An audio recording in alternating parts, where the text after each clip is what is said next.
Hello students, তোমাদের সবাইকে আমাদের চ্যানেলে ওয়েলকাম জানাই।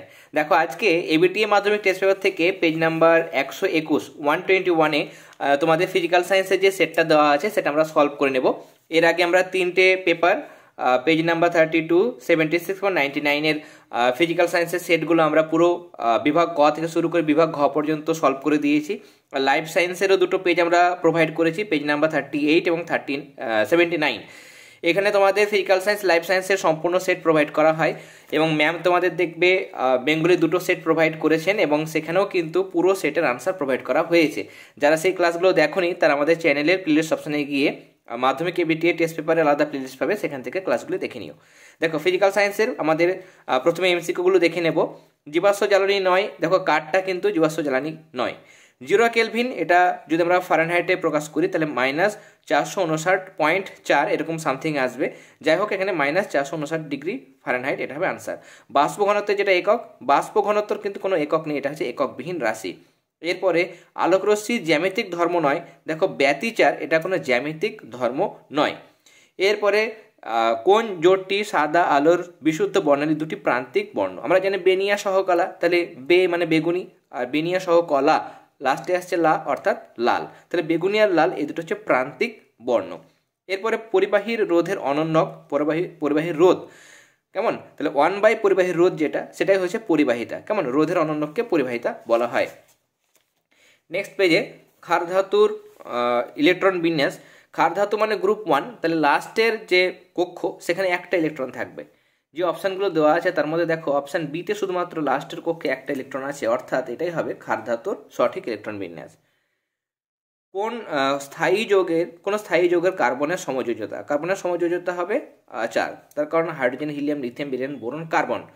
6 নম্বর মৌল, তাহলে ইলেকট্রন বিন্যাস করলে আমাদের কত হয়? 2,4, তাহলে কার্বনের যোজ্যতা হচ্ছে 4, চতুর্যোজ্যতা দেখায়। কোনটি তড়িৎ অবিশ্লেষ্য? দেখো এখানে অ্যালকোহল, ইউরিয়া, বেঞ্জিন সবগুলো সমযোজী যৌগ, এরা কিন্তু তড়িৎ অবিশ্লেষ্য। কোন পদার্থটির তাপীয় প্রসারণ সব থেকে বেশি? কঠিনের থেকে তরলের প্রসারণ বেশি, তরলের থেকে গ্যাসের প্রসারণ বেশি, সব থেকে গ্যাস। আলফা কণার আধান, আলফা কণা মানে আমরা কি ধরি? আলফা কণা মানে হিলিয়ামের সঙ্গে তুলনা করি এবং এর আধান হচ্ছে বাই পজিটিভ, তাই না? মানে বাই পজিটিভ মানে ধনাত্মক আধান, তাহলে অপশান যেটা বি দেওয়া হয়েছে সেটা হবে রাইট অ্যান্সার। তড়িৎ প্রবাহ মাত্রার একক হচ্ছে অ্যাম্পিয়ার। তীব্র ঝাঁঝালো গন্ধযুক্ত গ্যাস হচ্ছে অ্যামোনিয়া। এই গ্যাসটা H2S যেটা, সেটা হচ্ছে হাইড্রোজেন সালফাইড, যার গন্ধ হচ্ছে পচা ডিমের মতো, এটাও কিন্তু আমরা আগে পেয়েছি, এটা মনে রাখবে।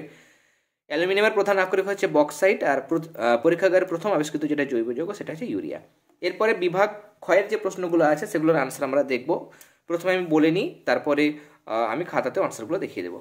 বায়ুমণ্ডলে কোন স্তরকে শান্ত মণ্ডল বলে? তোমরা জানো স্ট্র্যাটোস্ফিয়ার, এখানে ঝড় বৃষ্টি কোনো কিছু হয় না, তাই জন্য একে শান্ত মণ্ডল বলা হয়, তাহলে স্ট্র্যাটোস্ফিয়ার। ওজোন স্তরের এককটা ডবসন এককে প্রকাশ করা হয়। কোন শর্তে বাস্তব গ্যাসগুলি বয়েল এবং চার্লসের সূত্র মেনে চলে? এখানে তোমরা লিখবে যে উচ্চ উষ্ণতা ও নিম্ন চাপে, হাই টেম্পারেচার এবং হচ্ছে লো প্রেসারে বাস্তব গ্যাসগুলো আদর্শ গ্যাসের মতো আচরণ করে। এরপরে দেখো পি বনাম আইভি লেখচিত্র অঙ্কন করো। এটা যখন লেখচিত্র অঙ্কন করবে তখন এরকমভাবে হবে, পি বনাম আইভি লেখচিত্র, মূল বিন্দুগামী সরলরেখা হবে, কেমন, প্রকৃতিটাও লিখে দেবে যে মূল বিন্দুগামী সরলরেখা। 2.5 এখানে বলছে যে আচ্ছা, অথবা দিয়ে প্রশ্ন, ব্রাউনীয় গতি, ব্রাউনীয় যেটা মোশন, সেটা যে কোনো প্রবাহী মানে কারা? যারা তরল এবং গ্যাস যারা প্রবাহিত হতে পারে, তাহলে তরল আর গ্যাসের মধ্যে ব্রাউনীয় মোশন দেখা যায়। তোমরা যখন লিখবে পূর্ণ বাক্যে উত্তরগুলো লিখবে, কেমন, যে প্রবাহী অর্থাৎ তরল ও গ্যাসের মধ্যে ব্রাউনীয় গতি দেখা যায়। কঠিন পদার্থের কী কী প্রসারণ দেখা যায়? 3 ধরনের প্রসারণ যেগুলো রয়েছে, দৈর্ঘ্য প্রসারণ, ক্ষেত্র প্রসারণ এবং আয়তন প্রসারণ, 3 ধরনের প্রসারণ দেখা যায়। ইউভি রশ্মির একটি ব্যবহার, তোমরা লিখবে পানীয় জলকে জীবাণুমুক্ত করার কাজে ইউভি রশ্মি ব্যবহার করা হয়। প্রিজম বর্ণ সৃষ্টি করে কি? প্রিজম কিন্তু বর্ণ সৃষ্টি করে না, শুধুমাত্র বর্ণগুলোকে পৃথক করে, মানে আলাদা আলাদা করে দেয়, যৌগিক বর্ণকে ভেঙে তার যে উপাদান, যে বর্ণ বা মৌলিক বর্ণ সেগুলোকে ভেঙে দেয়, কেমন, যৌগিক বর্ণকে ভেঙে মৌলিক বর্ণতে পরিণত করে। এরপরে নেক্সট আমাদের প্রশ্ন, অথবা দিয়ে মৌলিক বর্ণ কোনগুলি? দেখো, আমরা মৌলিক বর্ণ বলতে কোনগুলোকে বুঝি? লাল বুঝি, সবুজ বুঝি এবং হলুদ বুঝি, কিন্তু ফিজিক্সের ভাষায় হলুদের কোনো স্থান কিন্তু নেই, সেখানে হলুদের বদলে আমাকে নীলটা অ্যাড করতে হবে, কেমন, ফিজিক্সের ক্ষেত্রে বা কেমিস্ট্রির ক্ষেত্রে, সায়েন্সের ক্ষেত্রে, কেমন। তাহলে মৌলিক বর্ণ লাল, সবুজ এবং নীল এগুলো তোমরা লিখবে। পরের প্রশ্ন ছিল এমসিবির পুরো নাম। এমসিবির পুরো নাম লিখবে miniature circuit breaker. Next question ছিল 1 কুলম্ব। 1 কুলম্ব মানে এখানে বলছে 1 কুলম্ব এবং ইএসইউ ইলেকট্রোস্ট্যাটিক ইউনিট এর মধ্যে সম্পর্ক হচ্ছে 1 কুলম্ব মানে হচ্ছে 3 × 10⁹ ইএসইউ ইলেকট্রোস্ট্যাটিক ইউনিট। এরপরে অথবা দিয়ে প্রশ্ন, বৈদ্যুতিক বাতিতে নিষ্ক্রিয় গ্যাস ভরা থাকে। অবশ্যই নিষ্ক্রিয় গ্যাস ভরা থাকে। এছাড়া অনেক সময় নাইট্রোজেন ভরা থাকে, সেটাও কিন্তু এক ধরনের নিষ্ক্রিয় গ্যাস, তাই না? তাহলে এটা সত্য হবে। এরপরে গামা রশ্মির আধানের প্রকৃতি কি? গামা রশ্মির কোনো আধান নেই, এটা হচ্ছে নিস্তড়িৎ। কেমন? এরপরে সোডিয়াম এবং সোডিয়াম প্লাসের মধ্যে কোনটি বেশি সুস্থিত? লিখবে সোডিয়াম প্লাস যেটা, সেটা বেশি সুস্থিত। কেন?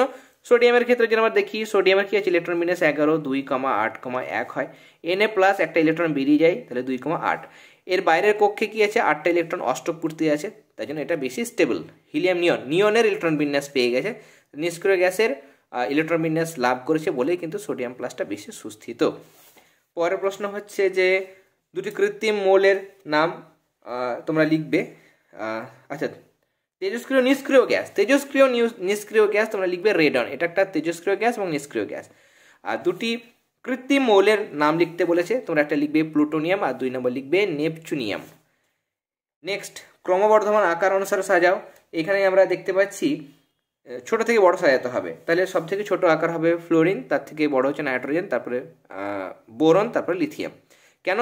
আছে পর্যায় সারণীতে লিথিয়াম, তার পাশে ডান দিকে বোরন, তারপরে নাইট্রোজেন, তারপরে ফ্লোরিন আছে। ডান দিকে গেলে কি হয়, আকার কমে, তাহলে আকার কমলে কি হবে, আমার লিথিয়ামের থেকে বোরনের আকার কমে যাবে, তারপরে ডান দিকে নাইট্রোজেন আছে, আরও আকার কমবে, ফ্লোরিনের আকার সব থেকে কম হবে। এবার ক্রমবর্ধমান বলেছে, তাহলে ছোট থেকে বড় মানে উল্টো করে সাজিয়ে দেবে, কেমন? তাহলে fluorine, nitrogen, boron, lithium. Next, এখানে বলছে ক্যাটায়ন কি, এটা আমরা দেখব।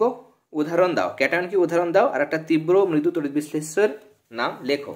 ক্যাটায়ন একদম সংক্ষেপে লেখা যায় যে ধনাত্মক তড়িৎগ্রস্ত আয়নকে ক্যাটায়ন বলে। উদাহরণ হচ্ছে H+, K+ মানে potassium ion, Na+ sodium ion. তীব্র তড়িৎ বিশ্লেষ্য লিখবে সোডিয়াম ক্লোরাইড, নিয়ে ব্র্যাকেটে সংকেতটা লিখবে। আর মৃদু তড়িৎ বিশ্লেষ্য তোমরা লিখবে অ্যাসিটিক অ্যাসিড এবং ব্র্যাকেটে CH3COOH। নেক্সট কোয়েশ্চেন আমাদের বলছে যে লোহার উপর নিকেলের প্রলেপ দিতে কি তড়িৎ বিশ্লেষ্য ব্যবহার করবে। এখানে তোমরা লিখবে যে সামান্য বোরিক অ্যাসিড মিশ্রিত নিকেল সালফেট NiSO4, এটাকে আমরা তড়িৎ বিশ্লেষ্য হিসাবে ব্যবহার করব। এরপরে ভিনাইল ক্লোরাইড পলিমারের নাম কি? এর পলিমারের নাম হচ্ছে PVC, পলিভিনাইল ক্লোরাইড। কেমন? এটা হচ্ছে মনোমার, ভিনাইল ক্লোরাইডটা মনোমার, আর এর যেটা পলিমার সেটা পলিভিনাইল ক্লোরাইড, এটা তোমরা লিখবে এবং সংকেতটাও দেখাবে। মিথেন অণুতে সন্নিহিত দুটি যোজকের অন্তর্বর্তী কোণ কত? 109°28'। কেমন? 109°28'। আর অথবা দিয়ে আমাদের প্রশ্ন হচ্ছে যে বন্ড COOH কোন যৌগকে সূচিত করে? এটা হচ্ছে কার্বক্সিলিক, এই গ্রুপটা হচ্ছে কার্বক্সিল গ্রুপ, কিন্তু বলছে কোন যৌগকে সূচিত করে, তাহলে তোমরা লিখবে কার্বক্সিলিক অ্যাসিড যৌগগুলোকে সূচিত করে বা ডিনোট করে। তোমরা যদি যে সমস্ত আমি সলিউশনগুলো প্রোভাইড করছি এরপরেও বাকি যে প্রশ্নগুলো আছে সেগুলো আমরা সলভ করব। এগুলোর আনসার যদি তোমরা PDF-এর আকারে পেতে চাও, আমরা একটা পেড গ্রুপ ওপেন করেছি, দেখবে এই সংক্রান্ত ডিটেলস আমি আমাদের যেটা কমিউনিটি সেকশন চ্যানেলের সেখানে আমি পোস্ট করে দিয়েছি, তোমরা সেখানে ডিটেলস পেয়ে যাবে।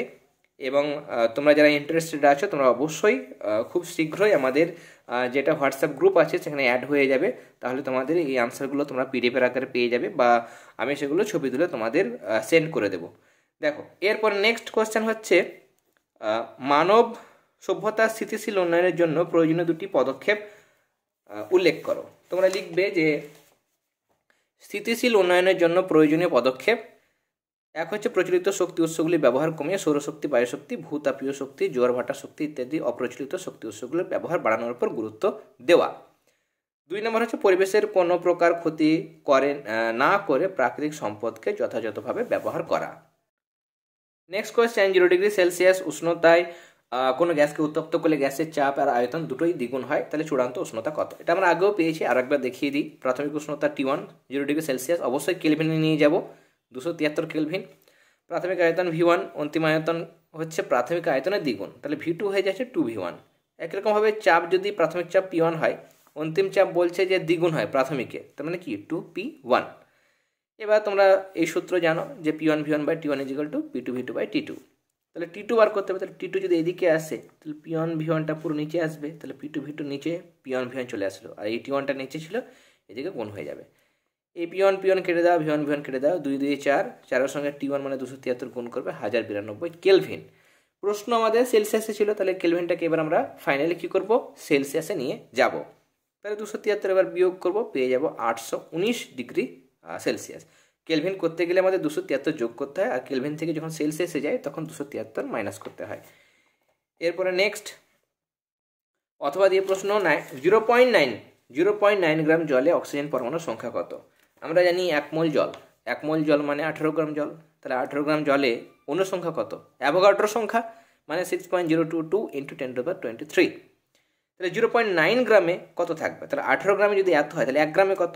বাই 18। তাহলে 0.9 গ্রামে কত? ইন্টু 0.9। তাহলে পয়েন্ট তুলে দেওয়ার জন্য আমি 10 ভাগ করলাম। এবার কাটাকাটি করো, 9 কেনা 9 2 18। এবার 2 দিয়ে এটাকে যদি ভাগ করি তাহলে 3.022 × 10⁻23 হয়। কিন্তু এখানে 10 আছে, তাহলে একটা 10 আমি যদি কাটাকাটি করি তাহলে 23 কমে কী হয়ে যাবে? 22 হয়ে যাবে। তাহলে 22 লিখব। তার মানে এক কোনো H2O-তে অক্সিজেন পরমাণুর সংখ্যা আমরা জানি একটা, যদি আমরা H2O লিখি তার মানে একটা জলের মধ্যে একটা অক্সিজেন পরমাণু থাকে। তাহলে এতগুলো জলের অণু আছে, জটা একটাতে একটা অক্সিজেন পরমাণু, দু অণু জলে 2টো অক্সিজেন পরমাণু, 3 অণু জলে 3টা অক্সিজেন পরমাণু, তাহলে এতগুলো আছে অক্সিজেন পরমাণু একই হবে। যদি প্রশ্নটাতে দিত বাই চান্স, অনেক সময় দিয়ে থাকে যে হাইড্রোজেন পরমাণুর সংখ্যা কত, তখন তোমরা লিখবে একটি জলের অণুতে হাইড্রোজেন পরমাণুর সংখ্যা 2টি। তাহলে এতগুলোতে কত, তখন 2 দিয়ে গুণ করে দেবে। কেমন? এরকমভাবে কিন্তু অনেক সময় প্রশ্ন আসে, প্রশ্ন পড়ে তবে কিন্তু তোমরা আনসারগুলো দেবে। নেক্সট কোয়েশ্চেন, লেন্সের ক্ষমতা কাকে বলে? এর একক কি? কোনো লেন্স তার উপর আপতিত সমান্তরাল আলোকরশ্মি গুচ্ছকে কত পরিমাণ অভিসারী বা অপসারী, তার কারণ উত্তল লেন্স যদি হয় তাহলে সেটা অভিসারী হবে, অবতল লেন্স হলে অপসারী হবে। তাহলে সেই লেন্সটা কতটা পরিমাণ আলোকরশ্মি গুচ্ছকে, মানে কত পরিমাণ তাকে অপসারী বা অভিসারী আলোকরশ্মি গুচ্ছে পরিণত করতে পারছে, সেই ক্ষমতাকেই ওই লেন্সের ক্ষমতা বলে। লেন্সের ক্ষমতা যদি P হয় আর ফোকাস দূরত্ব যদি F হয়, তাহলে মনে রাখবে যে লেন্সের ক্ষমতা ফোকাস দূরত্বের অনন্যক হয়। তার মানে P পাওয়ার, লেন্সের পাওয়ার যেটা, সেটা 1/f ফোকাল লেন্থের অনন্যক হয়।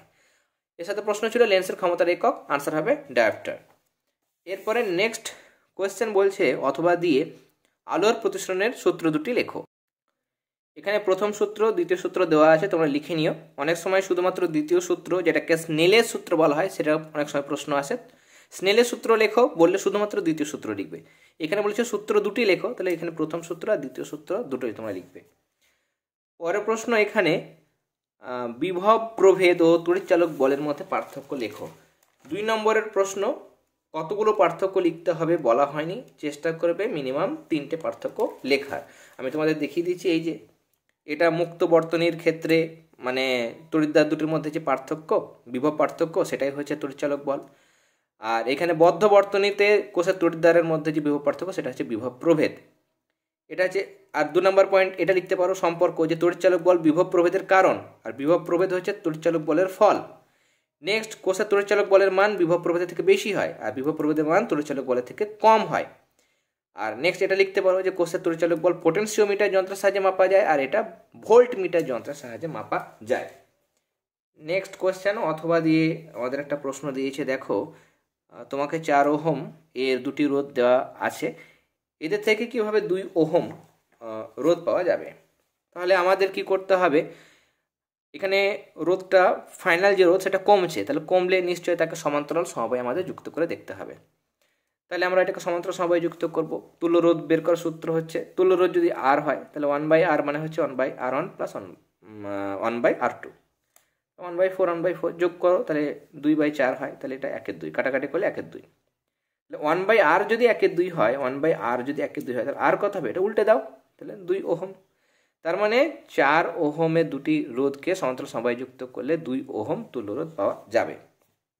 নেক্সট কোয়েশ্চেন, এখানে বলছে আমাদের যে রূপোর তৈরি অলঙ্কার কিছুদিন ব্যবহারের পর কালো হয়ে যায় কেন?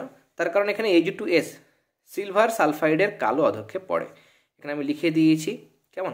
এই কারণটা তোমরা লিখবে। নেক্সট কোয়েশ্চেন আমরা যাব। এখানে বলছে যে সোডিয়াম এবং ক্লোরিন পরমাণু থেকে কিভাবে NaCl মানে সোডিয়াম ক্লোরাইড গঠিত হয়। এখানে যে 1 নম্বর উদাহরণটা দেওয়া আছে তোমরা লিখবে। প্রথমে সোডিয়াম এবং তার সঙ্গে ক্লোরিন দুটো ইলেকট্রন বিন্যাস দেবে। কিভাবে সোডিয়াম তার বাইরের কক্ষে একটা ইলেকট্রন ছেড়ে Na+ পরিণত হয়, Clটা যেটা সেই ইলেকট্রনটা গ্রহণ করে Cl- পরিণত হয়, কীভাবে এরা তড়িৎযোজী বন্ধনের মাধ্যমে বা আয়নীয় বন্ধনের মাধ্যমে NaCl গঠন করে সেটা তোমাদের লিখতে হবে। তাহলে এখান থেকে শুরু করে এতটা পর্যন্ত তোমরা দেখাবে। নেক্সট কোয়েশ্চেন বলছে আমাদের অথবা দিয়ে সমযোজী যৌগ তড়িৎ পরিবহন করে না কেন। এখানে তোমাদের যেটা লিখতে হবে, দেখো সমযোজী যৌগে কোনো ইলেকট্রন আলগাভাবে আবদ্ধ না থাকায় এরা তড়িৎ পরিবহন করে না। আবার গলিত বা অধ্রুবীয় দ্রাবক যেমন অ্যালকোহল বেঞ্জিনে দ্রবীভূত অবস্থায় আয়নিত হয় না, তাই এরূপ অবস্থাতেও এরা তড়িৎ পরিবহন করে না। কেমন? নেক্সট কোয়েশ্চেন, লুইস ডট গঠন সহ নাইট্রোজেন অণুর গঠন ব্যাখ্যা করো। নাইট্রোজেনের পারমাণবিক সংখ্যা তোমরা জানো, নাইট্রোজেনের পারমাণবিক সংখ্যা হচ্ছে 7। তাহলে 7 যদি হয় তাহলে ইলেকট্রন বিন্যাস হবে 2,5। বাইরের কক্ষে 5টা ইলেকট্রন। তো যখন N2 অণু গঠন হবে তখন নাইট্রোজেনের এই 5টা ইলেকট্রন এখানে 2টো আর এখানে 3টে দেখাবে। এই নাইট্রোজেনের ক্ষেত্রে ডান দিকে 2টো আর এই নাইট্রোজেনের দিকে 3টে ইলেকট্রন। এবার এই 3টে আর 3টে 6টা মানে 3 জোড়া ইলেকট্রন পেয়ার গঠন হবে, নিয়ে সমযোজী ত্রিবন্ধনের মাধ্যমে নাইট্রোজেন গঠিত হবে। আর এই যে এখানে 2টো ইলেকট্রন এখানে 2টো ইলেকট্রন থেকে গেল, এরা হচ্ছে লোন পেয়ার অফ ইলেকট্রন মানে নিঃসঙ্গ ইলেকট্রন জোড়। এই জোড়টা এবং এই জোড়টা কিন্তু বন্ধনে অংশগ্রহণ করে না, শুধুমাত্র এখানে 3টে করে 6টা অর্থাৎ 3 জোড়া ইলেকট্রন এক্ষেত্রে সমযোজী ত্রিবন্ধন গঠন করতে সাহায্য করে। এই জায়গাটা তোমরা লিখবে। পরের প্রশ্ন, Zn মানে জিঙ্কের সঙ্গে কপার সালফেটের বিক্রিয়াটাতে জারক এবং বিজারক কোনগুলো সেগুলো আমাদের দেখাতে হবে। এখানে প্রথমে আমাদের যেটা করতে হবে সেটা হচ্ছে বিক্রিয়া দেখাবো। বিক্রিয়াতে দেখতে পাচ্ছি আমরা কপার সালফেট থেকে কপার উৎপন্ন হচ্ছে। Copper sulphate Cu by positive SO4 by negative, সেখান থেকে কপার 0 তৈরি হচ্ছে। তাহলে প্লাস কমে যাচ্ছে, প্লাস কমে যাওয়া মানে হচ্ছে বিজারণ। এখানে জিঙ্ক আছে, জিঙ্ক 0 কিন্তু ZnSO4 তাহলে এখানে 2+ হচ্ছে, প্লাস বেড়ে যাওয়া বা মাইনাস কমা। কেমন? প্লাস বেড়ে যাওয়া বা মাইনাস কমে যাওয়া সেটা হচ্ছে জারণ। আর বিজারণে কী হবে? বিজারণে যেটা হবে সেটা হচ্ছে প্লাসটাকে আমার এখানে কি হচ্ছে প্লাসটা কমে যাচ্ছে। কেমন? তাহলে বিজারণে আমার কী হবে?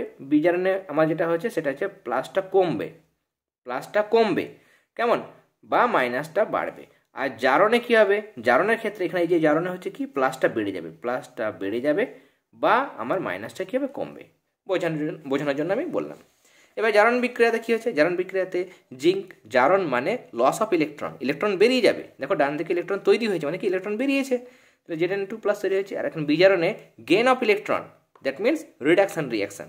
তাহলে ইলেকট্রন যখন যোগ হবে তখন সেটা হচ্ছে বিজারণ বিক্রিয়া, নিয়ে এখানে ধাতব কপার উৎপন্ন হলো।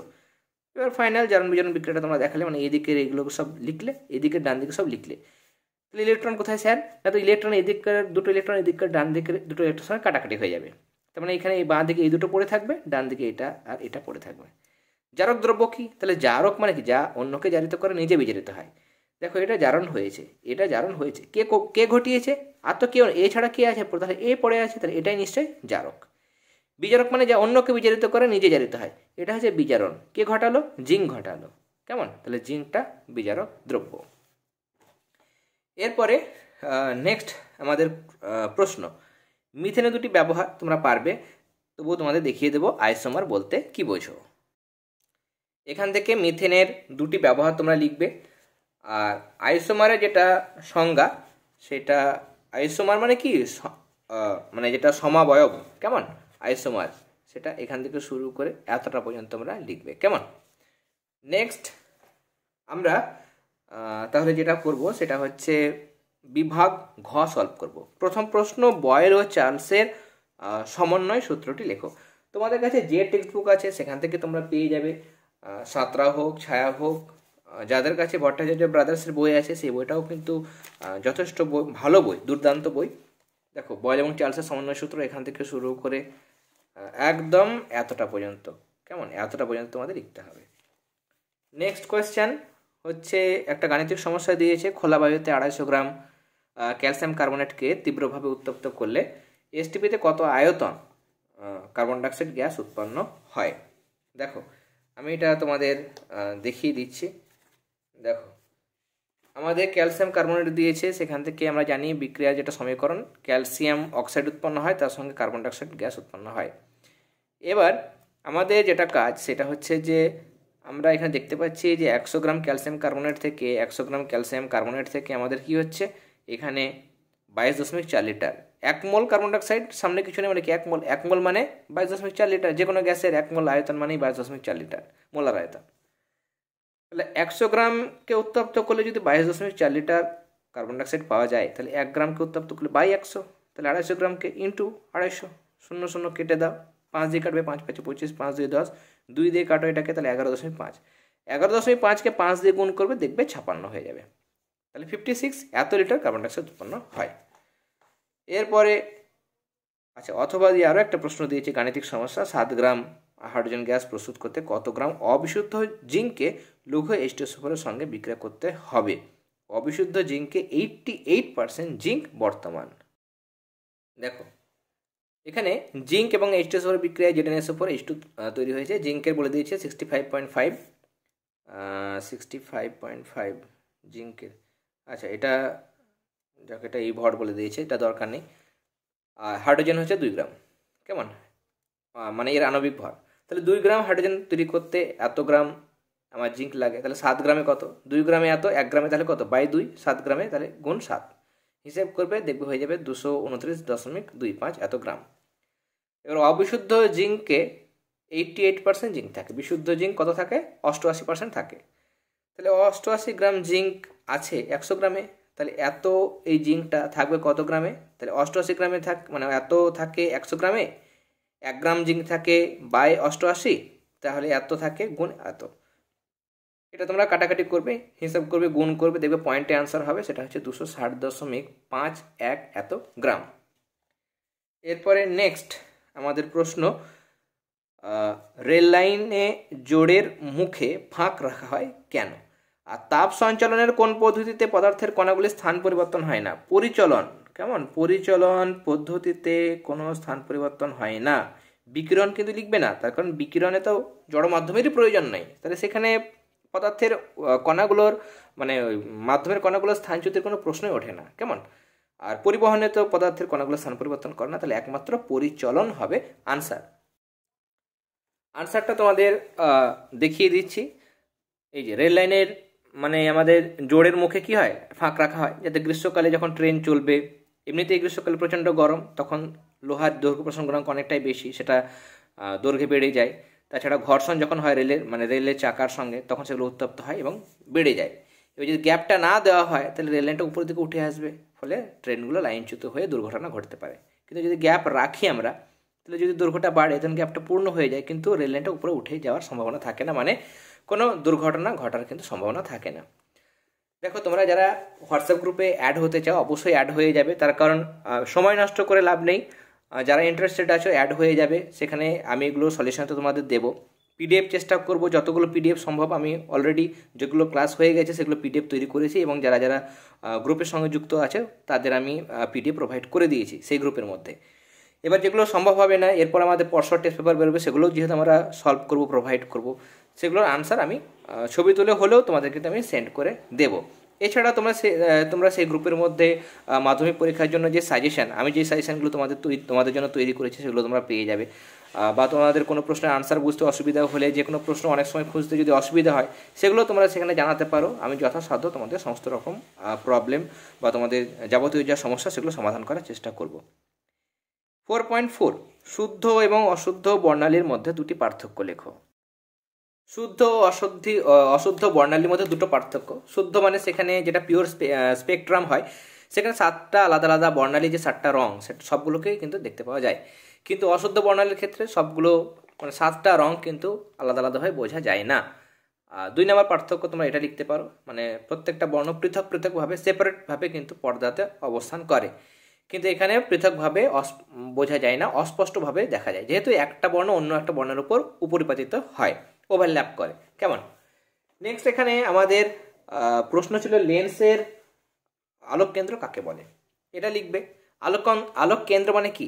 আমাদের আলোক কেন্দ্র হচ্ছে লেন্সের ভেতরে এমন একটা নির্দিষ্ট বিন্দু, যে বিন্দু দিয়ে যখন কোনো আলোকরশ্মি যায় তখন তার কোনো ডেভিয়েশন হয় না, কোনো চ্যুতি হয় না। এই আলোকরশ্মি দিয়ে যখন যাবে তখন সরাসরি আলোকরশ্মিটা তখন বেরিয়ে যাবে। মানে এখানে দ্বিতীয় তল দিয়ে যে আলোকরশ্মিটা বেরোচ্ছে সেটা আপতিত রশ্মির সঙ্গে কিন্তু সমান্তরালভাবে বেরিয়ে যায়।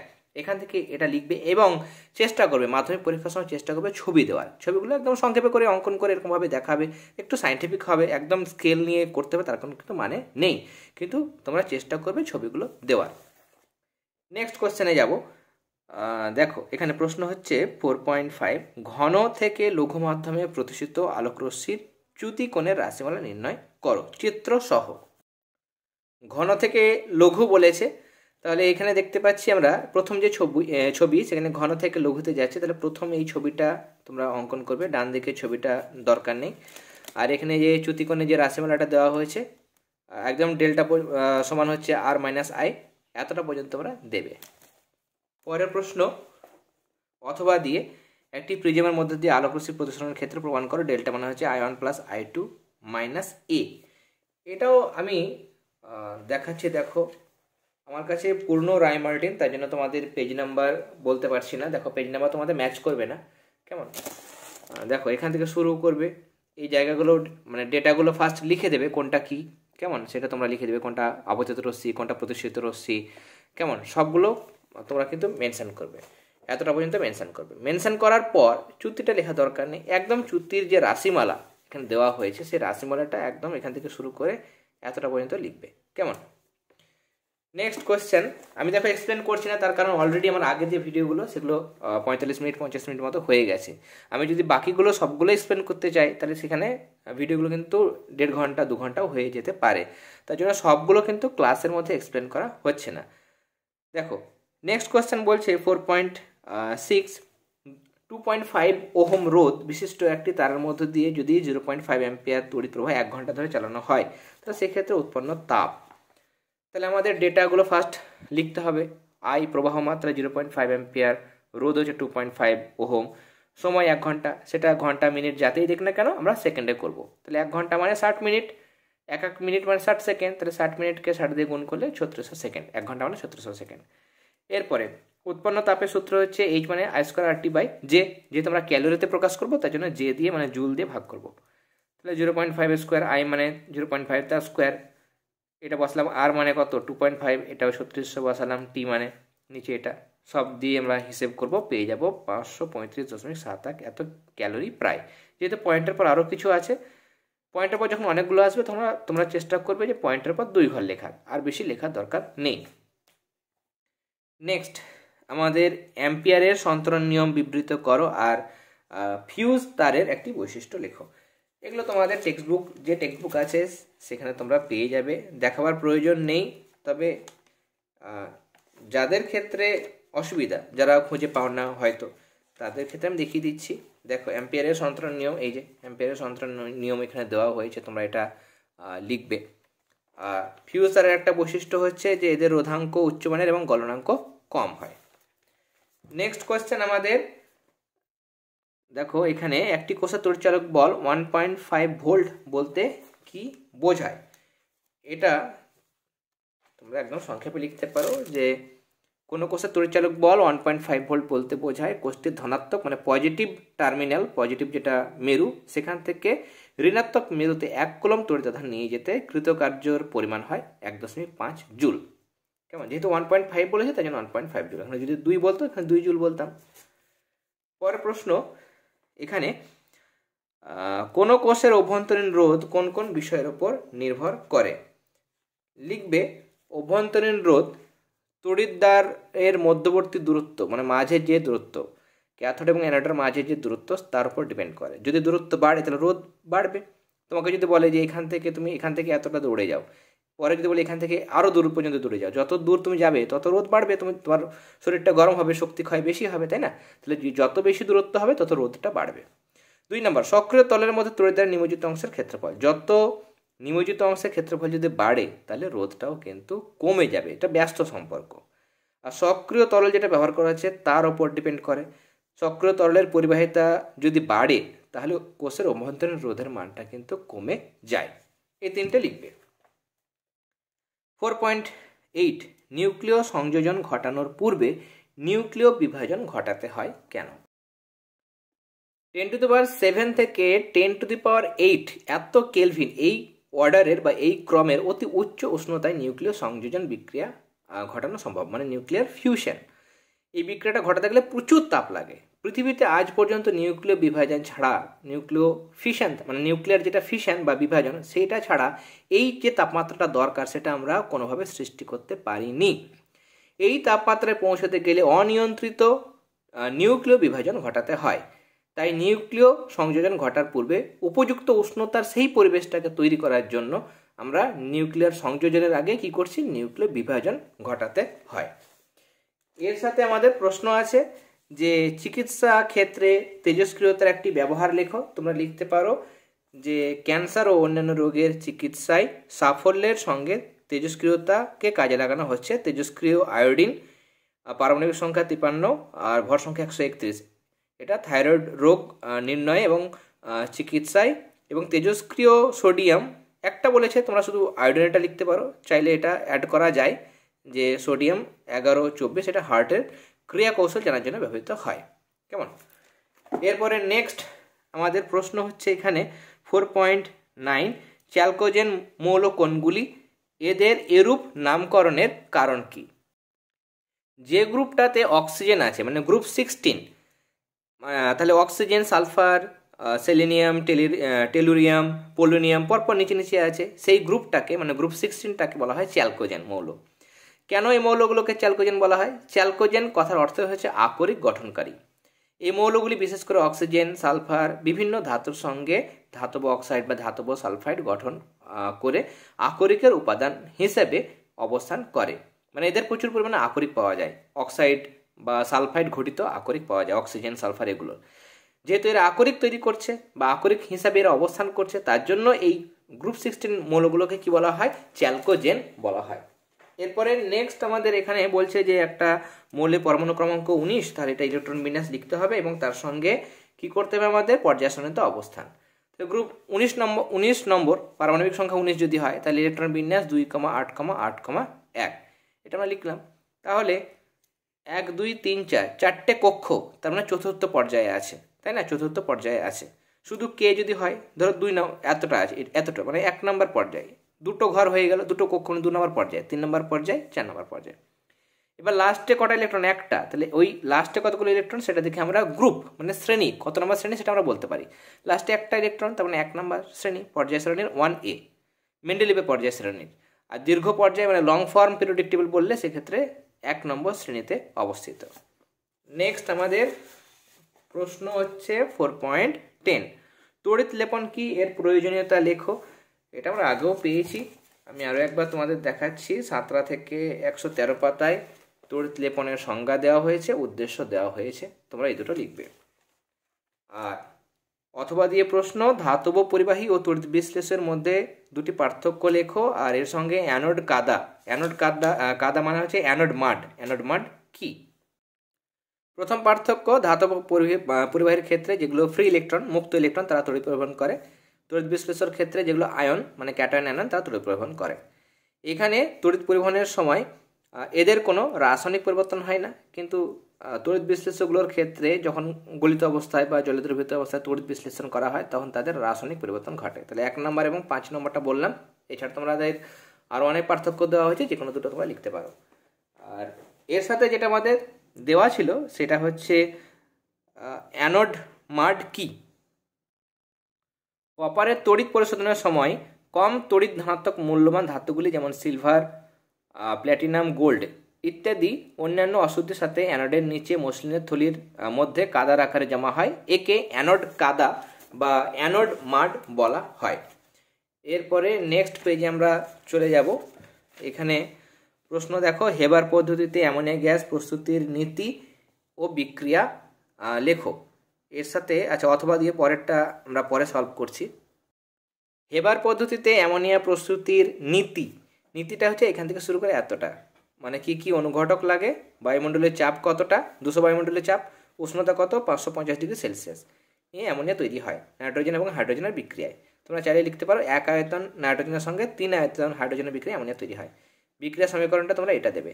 যদি এই যে 22.4 কিলো ক্যালোরি মনে না থাকে তাহলে N2 + 3:2 রিভার্সিবল সাইন দিয়ে 2NH3 প্লাস তাপ এই কথাটা লিখে দেবে। এরপরে লাইকার অ্যামোনিয়া এবং তরল অ্যামোনিয়ার মধ্যে পার্থক্য, এটা অথবা দিয়ে যে প্রশ্নটা আছে, অথবা দিয়ে প্রশ্ন, সেটা দেখো পাশাপাশি তোমরা লিখবে। আমাদের এখানে এই বইটা পুরনো বই, তোমরা পাশাপাশি একদিকে লাইকার অ্যামোনিয়া, একদিকে তরল অ্যামোনিয়া লিখবে। দেখো লাইকার অ্যামোনিয়া, আচ্ছা অ্যামোনিয়ার গাঢ় জলীয় দ্রবণকে লাইকার অ্যামোনিয়া বলে।